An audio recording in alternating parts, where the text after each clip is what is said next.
Welcome to part 3 of the unit number 2 data literacy. This is the last part of this unit video series.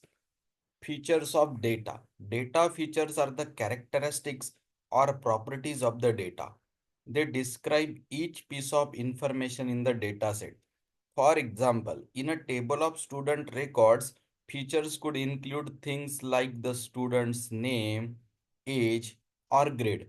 In a photo data sets, features might be the color present in each image. These features help us understand and analyze the data. तो मैं आपको ये features of data क्या होता है एक example में बताता हूँ। मान के चलिए आपके पास एक स्टूडेंट्स रिलेटेड डेटा एक टेबल में स्टोर है। तो स्टूडेंट का name, age, grade, gender, contact number, ये सब चीजें हो गई उस डेटा के फीचर्स। तो ठीक है, ये तो डेटा टेबुलर फॉर्म में था, लेकिन डेटा अगर इमेज फॉर्म में होगा तो कौन से फीचर्स रहेंगे? तो कलर्स, ब्राइटनेस, ये फीचर्स रह सकते हैं। ठीक है। डेटा के केस में एक साइकिल फेमस है, वो है आईपीओ साइकिल। डेटा का पहले इनपुट लेना पड़ता है, उस डेटा के ऊपर प्रोसेसिंग करना पड़ता है, फिर हमें आउटपुट मिलता है। तो जो इनपुट होता है वो रॉ डेटा होता है, और प्रोसेसिंग के बाद जो आउटपुट मिलता है वो फर्निश्ड इंफॉर्मेशन होती है। सो जो रॉ होता है इनपुट वो डेटा, और प्रोसेसिंग करने का जो मीनिंगफुल मिलता है वो इंफॉर्मेशन। एक एग्जांपल देखते हैं हम। 36, 35 masters high single, 18, 35 high school low single, ये सब हो गया इनपुट डेटा। अब एआई मॉडल उस डेटा को प्रोसेस कर रहा है। ठीक है। सो ऊपर लिखा है 1 परचेस्ड, नीचे नीचे लिखा है 0 नॉट परचेस। ठीक है। तो ये उसका आउटपुट हो गया। बराबर है। मतलब किसने कौन सी चीज परचेस की है या नहीं की है, उस डेटा के ऊपर से अगर हमें पता चल रहा है तो ये हो गया फिर उसका आउटकम। ठीक है। Independent features are the input to the model. They are the information we provide to make the predictions. तो जो ये मरून कलर में हम दिख रहे हैं ये इनपुट डेटा है। ठीक है। ये इंडिपेंडेंट फीचर है जो हमने इनपुट दिए हैं। ठीक है। जैसे यहाँ हाई चांसेस ऑफ परचेस है, यहाँ लो चांसेस ऑफ परचेस है। यहाँ पता चला कि एटम्स परचेस हुए, यहाँ पता चला कि एटम परचेस नहीं हुए। Dependent feature on the other hand are the output और रिजल्ट्स ऑफ द मॉडल। तो जो ये मरून कलर में इनपुट दिया है इनको हम बोलेंगे इंडिपेंडेंट फीचर्स, और ये जो ग्रीन कलर में आउटपुट आया है वो हम बोलेंगे डिपेंडेंट फीचर्स। तो इनपुट को इंडिपेंडेंट फीचर्स माना जाएगा, आउटपुट को डिपेंडेंट फीचर। किसके ऊपर डिपेंड है आउटपुट? तो इनपुट के ऊपर डिपेंड है। ठीक है। सो independent features mark bye red. तो जो इनपुट है वो रेड से मार्क किए गए हैं, और डिपेंडेंट फीचर यानी जो आउटपुट है वो ग्रीन से। तो ये देखिए जो बड़ा सा टेबल जो है जिसमें एज आया, एजुकेशन आया, इनकम आया, मैरिटल स्टेटस आया। ठीक है। ये सब इंडिपेंडेंट फीचर यानी इनपुट है। और इधर परचेस्ड में जो दिया है वो सब जो ग्रीन में मार्क है वो है डिपेंडेंट फीचर यानी आउटपुट। ठीक है। data processing and data interpretation. Data processing and interpretation have become very important in today's world. ठीक है। कुछ क्वेश्चंस यहाँ दिए गए हैं। Nikki has 7 candies and Ruchi has 4, यानी टोटल 11 कैंडीज है। निक्की के पास 7, रुचि के पास 4। How many candies do Nikki and Ruchi have in total? So answer is 11। We can answer this question using data processing.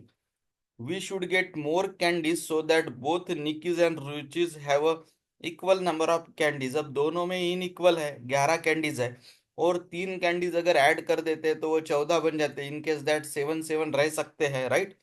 How many candies should we get? तो 3 extra candies लेना चाहिए ताकि दोनों के पास इक्वल कैंडीज हो जाए। We can answer this question using data interpretation. Data processing और data interpretation में क्या डिफरेंस है? निकी के पास 7 कैंडी थे, रुचि के पास 4 थे। टोटल कितने हो गए? 11। तो 11 is the answer came from data processing. अब डेटा इंटरप्रिटेशन क्या है कि अब कितने कैंडीज ऐड किए जाए तो दोनों के पास इक्वल हो सकते, तो और 3 कैंडीज ऐड करनी चाहिए रुचि के केस में। तो 7 7 यानी 14 टोटल कैंडीज हो जाएंगे। तो ये हो गया data interpretation. So there is a difference between data processing and interpretation. Data processing क्या है? तो डेटा के ऊपर ऑपरेशंस परफॉर्म करना is a data processing. Data interpretation क्या है? डेटा को एनालाइज करना और मीनिंगफुल डिसीजन लेना इज डेटा इंटरप्रिटेशन। जैसे एक स्टूडेंट के पास 7 कैंडिडेट थे, दूसरे के पास 4 थे, टोटल कितने हुए? 11। यहाँ पे आपने एडिशन का ऑपरेशन परफॉर्म किया, यह है डेटा प्रोसेसिंग। अब दोनों के पास अनइक्वल नंबर ऑफ कैंडीज है, कितने कैंडीज ऐड कर दिए जाए तो इक्वल नंबर बन सकते हैं? तो सेकंड स्टूडेंट के केस में और 3 कैंडीज ऐड कर दीजिए, दोनों के पास 7-7 हो जाएंगे। तो ये डेटा इंटरप्रिटेशन, क्योंकि यहाँ पे हमने डेटा को एनालाइज करके एक मीनिंगफुल डिसीजन ली है। सो डेटा प्रोसेसिंग का काम है डेटा के ऊपर ऑपरेशन परफॉर्म करना। ठीक है। सो डिफरेंट ऑपरेशंस परफॉर्म करके जो आउटपुट आता है वो है डेटा प्रोसेसिंग। और डेटा इंटरप्रिटेशन का मतलब है कि कुछ मीनिंगफुल उसमें से कुछ लॉजिक निकालना और डिसीजंस लेना, दोनों का डिफरेंस है, ध्यान में रखना। Understanding some keywords related to the data, ये आ सकता है एग्जाम में। एक्वायरिंग डेटा यानी वेरियस सोर्स से डेटा को गैदर करना is called acquiring the data. Data processing, data के ऊपर ऑपरेशंस परफॉर्म करना ताकि कुछ मीनिंगफुल इंफॉर्मेशन निकल के आए, इस कॉल्ड डेटा प्रोसेसिंग। डेटा का स्टडी करना, डेटा के हर कंपोनेंट को एग्जामिन करना और कुछ कंक्लूजन निकालना, इस कॉल्ड डेटा एनालिसिस। ये जो आजू बाजू में छोटे छोटे आइकॉनिक डायग्राम्स दिए हैं ना, उससे भी मीनिंग थोड़ा और अच्छे से क्लियर होता है। डेटा इंटरप्रिटेशन, अभी अभी हमने एक एग्जांपल देखा कि निकी के पास 7 कैंडी है, रुचि के पास 4 है। तो अब दोनों को इक्वल कैंडीज होने के लिए हमें और कितनी कैंडीज ऐड करनी चाहिए? ये एग्जाम्पल है डेटा इंटरप्रिटेशन का। डेटा प्रेजेंटेशन का मतलब होता है डेटा को प्रॉपरली सिलेक्ट ऑर्गेनाइज करके एक अच्छे वे में प्रेजेंट करना, is called as a data presentation. So 5 steps की अलग अलग डेफिनेशंस आई है जो वेरी इंपॉर्टेंट है। डेटा को गैदर करना, कलेक्ट करना वेरियस सोर्स से इज एक्वायरिंग डेटा। डेटा के ऊपर ऑपरेशंस परफॉर्म करके उस डेटा को मीनिंगफुल वे में कन्वर्ट करना इज कॉल्ड प्रोसेसिंग। डेटा को एनालाइज करना, हर कंपोनेंट को एग्जामिन करना और कुछ कंक्लूजन निकालना इज कॉल्ड एनालिसिस। फिर डेटा को एक्सप्लेन करना, कुछ फाइंडिंग्स निकालना, जैसे एक के पास 7 कैंडिडेट है, एक के पास 4 थे, तो कितने कैंडीज ऐड किए तो दोनों के पास इक्वल कैंडीज हो जाए।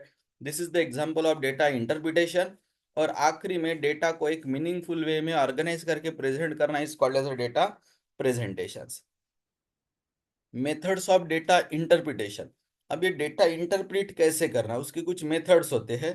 तो पहली मेथड है क्वांटिटेटिव डेटा इंटरप्रिटेशन और दूसरी मेथड है क्वालिटेटिव डेटा इंटरप्रिटेशन। तो जो न्यूमेरिकल फॉर्म में जनरली आता है वो क्वांटिटेटिव, और जो अल्फाबेटिक फॉर्म में आता है वो क्वालिटेटिव। ठीक है। देखिए क्वालिटेटिव डेटा इंटरप्रिटेशन का एग्जांपल देखिए। Qualitative data tells about the emotions and feelings of the people. Qualitative data representation is focus on the insights and motivations of the people. जैसे रिव्यूज हो गए, समरी हो गई। ठीक है। किसी प्रोडक्ट के रिव्यूज होते हैं, किसी मूवी के रिव्यूज होते हैं। तो ये हो गया क्वालिटेटिव डेटा इंटरप्रिटेशन। ठीक है, ये आपको दिख रहा है यहाँ पे 4.1 का रेटिंग है। यहाँ pizza toppings here are so tasty, veg farm house pizza is the best here. Okay, तो ये जो रिव्यूज है, समरीज है, ये आता है क्वालिटेटिव डेटा इंटरप्रिटेशन में। डेटा कलेक्शंस की एक क्वालिटेटिव मेथड मैंने यहाँ पे अभी एक्सप्लेन की है आपको। ठीक है। कुछ एक्टिविटी इन्होंने दी है, एक्टिविटी आप एक बार पढ़िए। ये हैंडबुक मैंने क्लासरूम पे ऑलरेडी अवेलेबल करके दिया है पीडीएफ फॉर्म में, उसमें से आप इस एक्टिविटी को परफॉर्म कर सकते हो। 5 steps to qualitative data analysis. सबसे पहले डेटा को कलेक्ट करिए, डेटा को ऑर्गेनाइज करिए, जो डेटा आपने कलेक्ट किया उसको एक कोड सेट करिए, आपके डेटा को एनालाइज करिए और फिर रिपोर्ट के फॉर्म में उसको प्रेजेंट करिए। ये 5 स्टेप बहुत इंपॉर्टेंट है, एग्जाम में आ सकती है।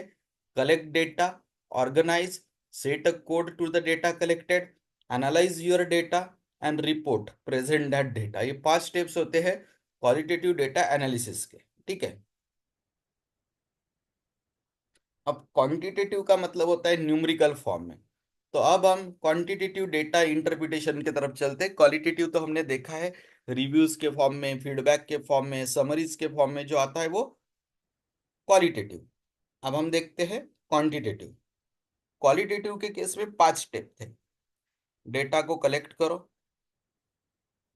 उसको प्रॉपरली ऑर्गेनाइज करो, जो डेटा आपने कलेक्ट किया उसको एक कोड दो, आपके डेटा को एनालिसिस करो, उसका स्टडी करो, और डेटा को एक मीनिंगफुल फॉर्म में रिपोर्ट करो या प्रेजेंट करो। ये 5 स्टेप वेरी इंपॉर्टेंट, एग्जाम में आ सकता है। 4 steps to quantitative data analysis. Quantitative यानी न्यूमेरिकल फॉर्म में। तो यहाँ पे आपको डेटा को मेजर करना पड़ेगा, उसकी स्केल, मेजरमेंट स्केल डिसाइड करनी पड़ेंगी। फीट में गिन रहे, इंचेस में गिन रहे, सेंटीमीटर में गिन रहे कि केजी में गिन रहे, ग्राम में गिन रहे, स्केल डिसाइड करनी पड़ेगी।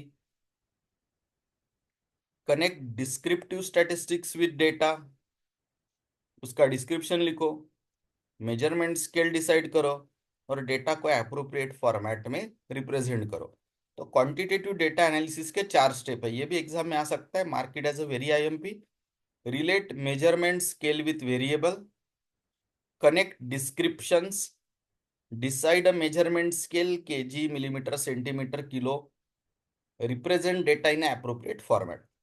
तो हम क्वालिटेटिव और क्वांटिटेटिव का डिफरेंस देखते हैं। क्वालिटेटिव डेटा रिप्रेजेंटेशन जो होता है वो कैटेगरिकल और टेक्सचुअल फॉर्म में रह सकता है, क्वांटिटेटिव न्यूमेरिकल फॉर्म में रहेगा। क्वालिटेटिव डेटा एनालिसिस जो होता है वो insights, feeling, emotions, reviews, feedback बताता है, और क्वांटिटेटिव न्यूमेरिकल फॉर्म में होता है तो ये क्वांटिटी बताता है। क्वालिटेटिव हाउ एंड व्हाई इस टाइप के क्वेश्चंस के आंसर देता है, जबकि quantitative when, how many, how often इसके आंसर देता है। क्वालिटेटिव डेटा गैदर करने के लिए आपको interviews, focus group interviews, reviews लेने पड़ेंगे, और क्वांटिटेटिव के लिए आपको असेसमेंट, टेस्ट, पोल, सर्वे लेने पड़ेंगे। क्वालिटेटिव डेटा गैदर करने के कुछ एग्जाम्पल्स है, किस टाइप के क्वेश्चंस आपने पूछने चाहिए। Why do student like attending online classes, इस टाइप के क्वेश्चंस आप पूछोगे, उसके जो आंसर आएंगे वो क्वालिटेटिव डेटा इंटरप्रिटेशन होगा, क्योंकि डेटा टेक्सचुअल फॉर्म में, इमोशंस के फॉर्म में आएगा। क्वांटिटेटिव के लिए how many student like attending online classes, यहाँ डिजिट के फॉर्म में आंसर आएगा कि 40 में से 15 बच्चों को ऑनलाइन क्लासेस अटेंड करना अच्छा लगता है, तो ये हो गया क्वांटिटेटिव। ठीक है। तो क्यों अच्छा लगता है ऑनलाइन क्लासेस, ये है क्वालिटेटिव। कितने बच्चों को अच्छा लगता है, ये है quantitative. So types of data interpretation, there are 3 ways. ये जो टाइप्स वगैरह, ये जो डायग्राम आ रहे ना, ये एग्जाम पॉइंट ऑफ व्यू और आपके रियल लाइफ में understanding point of view very much important, उसके तरफ अच्छे से फोकस करिए। डेटा इंटरप्रिटेशन टाइप्स 3 है। डेटा को टेक्सचुअल फॉर्म में इंटरप्रिट किया जा सकता है, या टेबुलर फॉर्म में, या फिर ग्राफिकल फॉर्म में।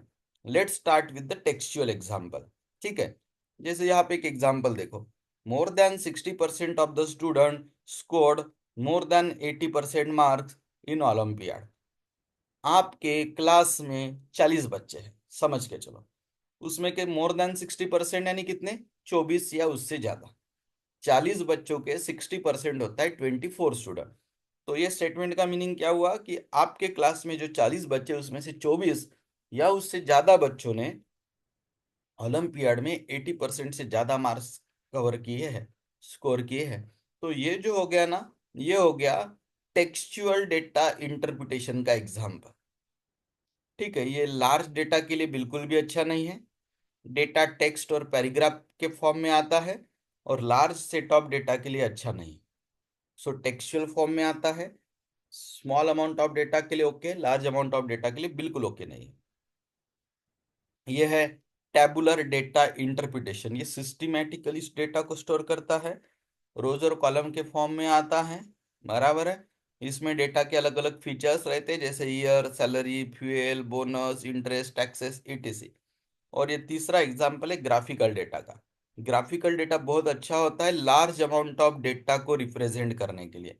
तो small amount of data represent करना है, टेक्स्ट और वर्ड के फॉर्म में चाहिए, तो ये हो गया टेक्सचुअल डेटा इंटरप्रिटेशन। अगर आपको सिस्टमैटिक वे में लेना है, डेटा थोड़ा बड़ा भी रहेगा तो चलेगा, फीचर्स दिखाना है डेटा के, तो टेबुलर डेटा इंटरप्रिटेशन। और huge amount of data easy to understand form में दिखाना है तो ग्राफिकल डेटा इंटरप्रिटेशन। पहला एग्जाम्पल बार चार्ट का है, दूसरा एग्जाम्पल पाई चार्ट का है। पाई चार्ट परसेंटेज के फॉर्म में दिखाता है, 100% को छोटे छोटे परसेंटेज के हिस्से में डिवाइड करता है, टोटल एडिशन 100 आनी चाहिए परसेंट की, ठीक है। पाई चार्ट है, लाइन ग्राफ है। Line graph generally cricket score के केस में यूज होता है, ठीक है। सो ये सब एग्जाम्पल्स है। तो डेटा इंटरप्रिटेशन के तीन टाइप हुए हैं। कौन से तीन टाइप? पहला है टेक्सचुअल, दूसरा है टेबुलर, तीसरा है ग्राफिकल। ग्राफिकल में बार चार्ट, पाई चार्ट और लाइन चार्ट। कुछ एक्टिविटी दी है, विजुअलाइज एंड इंटरप्रेट डेटा, ठीक है। I request you should perform this activity. आप पीडीएफ फाइल देखें और इस एक्टिविटी को रीड करिए एक बार, ठीक है। अब हमें देखना है कि डेटा इंटरप्रिटेशन क्यों इंपॉर्टेंट है। What is the importance of data interpretation, ठीक है। तो आप प्रॉपर वे से डेटा को इंटरप्रिटेशन करोगे तो आप एक डिसीजन ले पाओगे प्रॉपर, क्या करना है क्या नहीं करना है। A decision is only as good as the knowledge it is based on. Remember the height example.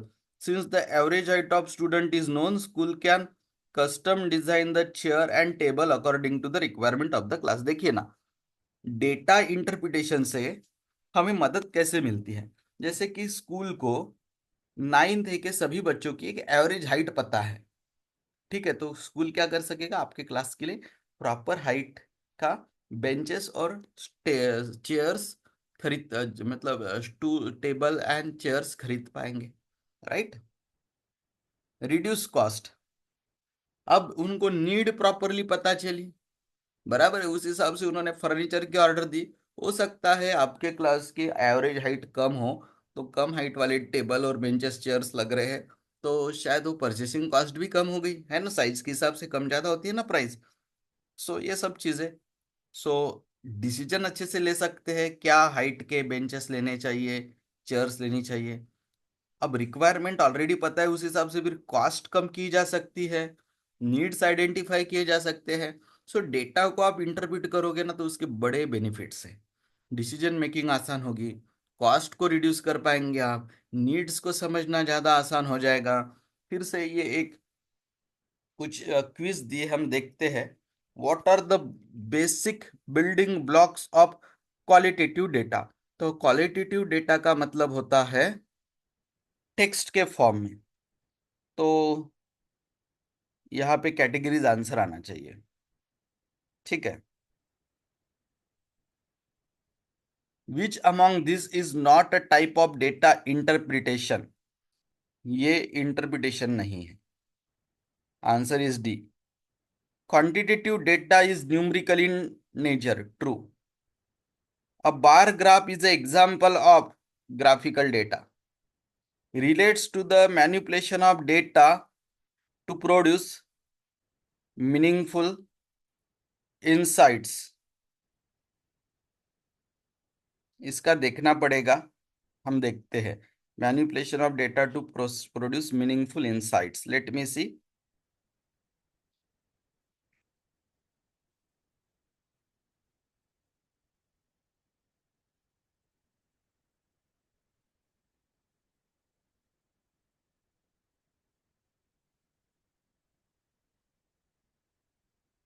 So data processing is the answer.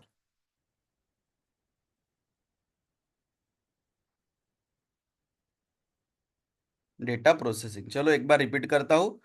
First का आंसर है कैटेगरीज, सेकंड का आंसर है raw data, third true,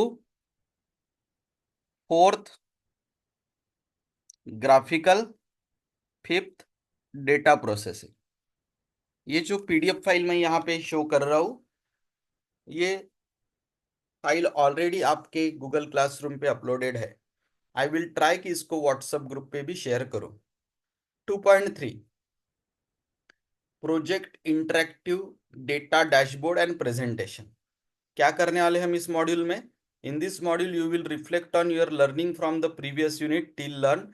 You will further engage in an activity on data collection and data visualization using the visual data analytics platform। ठीक है, चलो देखते हैं। Ice breaker activity, tic tac toe game सबको पता है। Instruction, partner with a person to play the game. There will be 3 rounds of tic tac toe, आपको पता है ये game. Take a piece of paper and draw 3 tic tac toe tables. Play 3 round of tic tac toe. After 3 round answer the questions given on the next slide. तो tic tac to का game आपको पता है, आपको 3 round of game खेलने हैं with your partner और इस क्वेश्चन के आंसर देना है। Who won round one, who won round two, who won round three, how many X's were used in each round, how many O's were used in each round. ये 5 question के answer देना है, ये बड़ा ही simple activity है। If you answer any of the above questions you collected a data. कितना simple है डेटा कलेक्शन, है ना। आपने 3 round of tic tac to खेला आपके फ्रेंड या पार्टनर के साथ। फिर आपने काउंट किया कि पहला राउंड किसने जीता, दूसरा किसने, तीसरा किसने, पहले राउंड में कितने एक्स यूज हुए, कितने ओ यूज हुए, तो आपके पास डेटा गैदर हो गया ना, राइट। तो this is data acquiring, data gathering activity. तो ये जो एक्टिविटी है, इस एक्टिविटी में आपने क्या किया, डेटा एक्वायर किया, डेटा गैदर किया, डेटा एक्विजिशन किया। दूसरी एक्टिविटी, डेटा को विजुलाइज करना यूजिंग टेबल एयू। Think about song, which song do you listen to, which song do you sing, do you have कुछ favourite song playlist. Let's start thinking about the different aspect of song like instrument, lyrics. Do you favourite song have anything in common. इस तरह के questions के answer आप देते हो तो ये हो गया data visualisation. Maybe your favourite music falls within the same genre, means different style of music. तो ये भी एक एक्टिविटी है, परफॉर्म करके देखिए, थोड़ा रीड करिए इसको। तो ये एक्टिविटी का आंसर आता है डेटा विजुअलाइजेशन में। तो आप इस टेबल में डेटा को डालिए, album, artist, genre, year, song length वगैरह, और फिर उसको इस तरह से विजुअलाइज करिए, ठीक है। सो ये जो टूल है, ये टूल टैबुलर डेटा को विजुअलाइज करने के काम में आता है, ग्राफिकल फॉर्म में रिप्रेजेंट करने के काम आता है, ठीक है।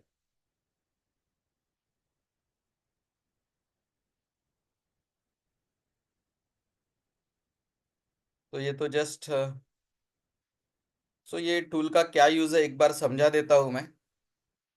ये आपने एक एक टेबल बना लिया है ऐसा, कि सॉन्ग का नेम, वो कौन से एल्बम में से आता है, कौन से आर्टिस्ट का है, किस टाइप का सॉन्ग है, कौन से ईयर में लॉन्च हुआ था, उस सॉन्ग की लेंथ क्या है। ये डेटा आप एक टेबल में डाल दीजिए रिगार्डिंग योर फेवरेट सॉन्ग, और फिर टेबल एयू का यूज करके उस डेटा को इस तरह से रिप्रेजेंट करिए। कितने पॉप सॉन्ग आपको पसंद है, कितने फंक सॉन्ग आपको पसंद है, कितने hip hop song, R and B song. इस तरह से कुछ आप एक ग्राफिकल रिप्रेजेंटेशन बना सकते हैं, ठीक है। तो ये कैसे इंस्टॉल करते हैं, ये डाउनलोड लिंक है, यहाँ से आप इस सॉफ्टवेयर को डाउनलोड कर सकते हो। फिर इंस्टॉल करने के लिए उसके ऊपर डबल क्लिक करिए, तो ये ऐसा एक आएगा पहले, फिर ऐसा ही इंस्टॉल होना शुरू हो जाएगा। फिर एक्सेल फॉर्म में ये ऐसा डेटा टाइप करिए आप कीबोर्ड से, ऐसा डेटा टाइप करिए। माइक्रोसॉफ्ट फिर कनेक्ट में से माइक्रोसॉफ्ट एक्सेल एक्सेल के साथ उसको कनेक्ट करिए, वो आपकी फाइल यहाँ आ जाएगी शीट 1 में, ठीक है। फिर फाइल वहाँ पे आने के बाद फिर आप उसको अलग अलग ग्राफिकल फॉर्म में रिप्रेजेंट कर सकते हैं, like this, like this, like this, ठीक है, लाइक दिस। इस तरह से भी ग्राफिकल फॉर्म आप बना सकते हैं। ये पॉप सबसे बड़ा क्यों दिख रहा है, क्योंकि इसके परसेंटेज सबसे ज़्यादा थे। ये रेड वाला फंक सबसे छोटा क्यों दिख रहा है, क्योंकि इसके परसेंटेज सबसे कम थे। तो आप ये भी ग्राफ बना सकते हो, आप इस तरह से भी बना सकते हो, ठीक है, लाइक दिस। सो यहाँ पे ये यूनिट खत्म होता है। This is your unit number 2, ठीक है, जो कि 3 पार्ट्स में डिवाइड था इस रिकॉर्डिंग में।